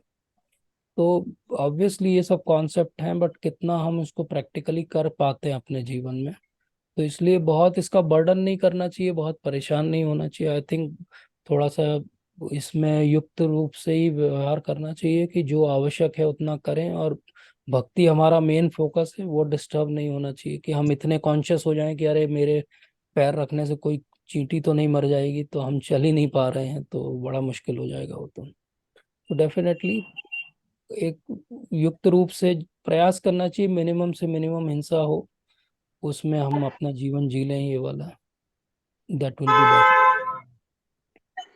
जी प्रवीण प्रभु जी, थैंक कुछ यू। आप बताना रह गया था आपका, बीच में हम लोगों ने रोक दिया था। नहीं प्रभु जी, मैं तो क्या बताऊंगा। वो आपने जो पूछा था, कॉन्टेक्स्ट दो थे। एक जी। बालकांड में मैंने बता दिया, पहली वाली चौपाई से राम में सब जग जानी जी। करो प्रणाम जोर जुग पानी। और जी। दूसरा जो है वो उत्तरकांड से है। वो वहां पे अच्छा। संवाद है वशिष्ठ जी का और भगवान राम का। और वो ओके। एक तरह से लास्ट में एक कह सकते हैं कि सम अप कर रहे संविधान। हैं। हाँ, कि मतलब वो बता रहे हैं कि जिसमें कि कैसे कैसे क्या क्या करना चाहिए और कैसे इस संसार में रहना चाहिए। तो ओके। वहां पर ये दूसरी चौपाई का वर्णन किया है। बाकी ओके। ओके। आपने सारा हाँ, पूरा कंफ्यूजन जो समदर्शना से होता है लोगों को, वो जी भी जी। इसमें आज के सेशन में कंप्लीट कर दिया। तो it was a wonderful Prabhupada ने सेशन। 1966 पे एक लेक्चर लिया था न्यूयॉर्क में। बहुत जी जी। इनिशियल लेक्चर है प्रभुपाद का, इसी श्लोक पे लिया है उन्होंने। इस श्लोक को काफी इलॉबरेटली समझाया है वहां पे। वो इस और अगले श्लोक को समझाते हुए रामायण से एक एग्जाम्पल देते हैं। अभी आपने दिया तो मुझे याद आया वो प्रभुपाद का लेक्चर। तो जी उसमें वो एक एग्जाम्पल देते हैं कि जब दशरथ महाराज हैं और राम जी थोड़े बड़े हो गए हैं और अब विश्वामित्र मुनि उनको लेने के लिए आए हैं। जी। तो वहां पे कुछ ऐसा, शायद वाल्मीकि रामायण का श्लोक वो कोट करते हैं प्रभुपाद। मुझे एग्जैक्टली भी वो श्लोक याद नहीं है, लेकिन वो श्लोक में वो कोट करके बताते हैं कि वो उनसे पूछते हैं, दशरथ महाराज पूछते हैं उनसे, विश्वामित्र मुनि से, कि ये आपका जो मृत्यु को विजय प्राप्त करने का ध्येय है वो पूरा हो रहा है कि नहीं हो रहा है, ऐसे करके वो उनसे पूछते हैं। तो जी प्रभुपाद इसका उदाहरण देते हैं, क्योंकि अगले श्लोक में भगवान भी यही बात करते हैं कि जो समदर्शी हो गया है, जो पंडित हो गया है, उसने जन्म मृत्यु से विजय प्राप्त कर ली। जी। तो प्रभुपाद उसको वहां कोरिलेट करके बताते हैं कि एक समय जब सिविलाइज था पूरा संसार, तो बोले सबका केवल एक ही एम हुआ करता था कि कैसे मृत्यु से विजय प्राप्त करनी है। और बोले आजकल ये क्वेश्चन ही नहीं पूछता कोई किसी से। प्रभुपाद कहते हैं 66 में, सोचिए वो प्रभुपाद कह रहे हैं कि बोले आजकल कोई ये किसी से प्रश्न नहीं पूछता कि आपका आज का दिन या अभी तक का आपका जीवन, क्या आपने मृत्यु से विजय प्राप्त करने के लिए कोई प्रयास किया, कि आपने मृत्यु पे विजय प्राप्त कर ली है। बोले nobody is bothered about it. लेकिन भगवान के समय 5,000 साल पहले या रामायण काल के समय, that was a major theme of people who used to ask when they used to meet. आजकल लोग पूछते हैं कैसे हो आप, हाउ आर यू। उस समय पूछते थे क्या आपने मृत्यु पे विजय प्राप्त कर ली। प्रॉब्लम ये है प्रभु जी कि with time, with ages, Yeah. Intelligence जो है वो कम होती जा रही है। हाँ। तो मतलब नोबडी विल एक्सेप्ट, जो व्यवहारिक संसार है उसमें सबको लगेगा कि नहीं, कैसी बात कर रहे हो, पहले तो सब हाँ, ऐसा अगर था और मृत्यु वत्यु की बात करने लगे मिलते ही पहला लाइन यही पूछे। आज से अपन किसी से मिलेंगे तो ये पूछेंगे, और आपने मृत्यु पे विजय प्राप्त कर ली।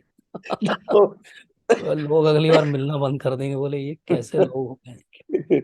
अब मृत्यु तो सबको ऐसा लगता है कि कोई क्वेश्चन ही नहीं कोई है। क्वेश्चन ही नहीं है, यस। हाँ। जबकि मृत्यु तो क्वेश्चन है, बाकी कोई क्वेश्चन नहीं है। बट आई मतलब डिस्टिंक्टली रिमेम्बर कि प्रभुपाद कैसे उस श्लोक को, कहाँ रामायण है और कहाँ वो वाला श्लोक है, और उसको इससे कोरिलेट करते हैं। तो ही इज रियली जीनियस। वो तो फिर वही कि वो समदर्शी थे, तो उन्होंने उसको हर कॉन्टेक्स्ट में वैसे ही देखा। हाँ, हर वो कॉन्टेक्स्ट में चीज़ वैसे ही देखा, सही बात है। बिल्कुल। Very nice. तो thank you so much. Thank you Prabhu ji. Thank you प्रभु जी प्रभु जी। चलिए। Thank you. अगर कोई और प्रश्न नहीं है तो हम यहाँ पे विराम देंगे। आप सभी का बहुत बहुत धन्यवाद। आप सभी की कृपा से हम लोग भी कुछ कुछ भक्ति में कुछ कर पा रहे हैं, पढ़ पा रहे हैं। तो ऐसे ही आप लोग अपनी कृपा बनाए रखें और हमें और सीखने का, समझने का अवसर देते रहें। वाञ्छा कल्पतरुभ्यश्च कृपा सिन्धुभ्य एव च पतितानां पावनेभ्यो वैष्णवेभ्यो नमो नमः। हरे कृष्ण। जय श्रील प्रभुपाद।